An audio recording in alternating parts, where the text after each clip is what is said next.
Hello everyone, welcome to Vijay codewords. మనం first నుంచి Python లో ఏమేమి డిస్కస్ చేసుకున్నామో ఒకసారి రిమెంబర్ చేసుకుందాం.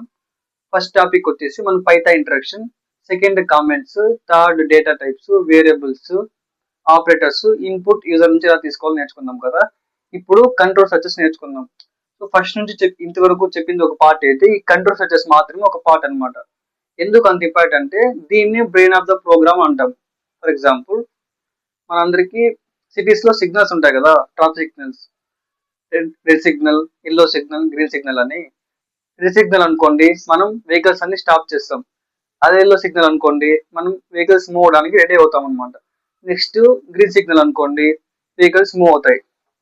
అలా బేస్డ్ ఆన్ సిగ్నల్స్ మనం డెసిషన్ తీసుకుంటాం. అలాగే మన పైథాన్ లో కూడా ఇక్కడ కంట్రోల్ సర్చెస్ బేస్ చేసుకొని ప్రోగ్రామ్ అనేది రన్ అవుతుంది అనమాట. ఇక్కడ మన కంట్రోల్ సర్చెస్ లో 3 టైప్స్ ఉన్నాయి. First one condition statements, second one looping statements, third one jumping statements. So first one conditional statements. ఏదైనా కండిషన్ బేస్ చేసుకొని ప్రోగ్రామ్ అనేది రన్ అవుతుంది. ఇక్కడ 3 టైప్స్ ఉన్నాయి. First one if statement, second one else statement, third one elif statement. Looping statements అంటే program అనేది ఎక్కడి నుంచి ఎక్కడి వరకు రన్ అవ్వాలి అనేసి లూపింగ్ స్టేట్మెంట్ డిసైడ్ చేస్తాయి.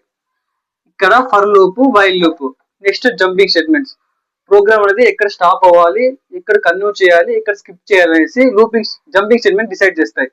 ఇక్కడ 3 టైప్స్ ఉన్నాయి, బ్రేక్, కన్యూ, స్కిప్. సో ఇండివిజువల్ గా మనం డిస్కస్ చేసుకుందాం.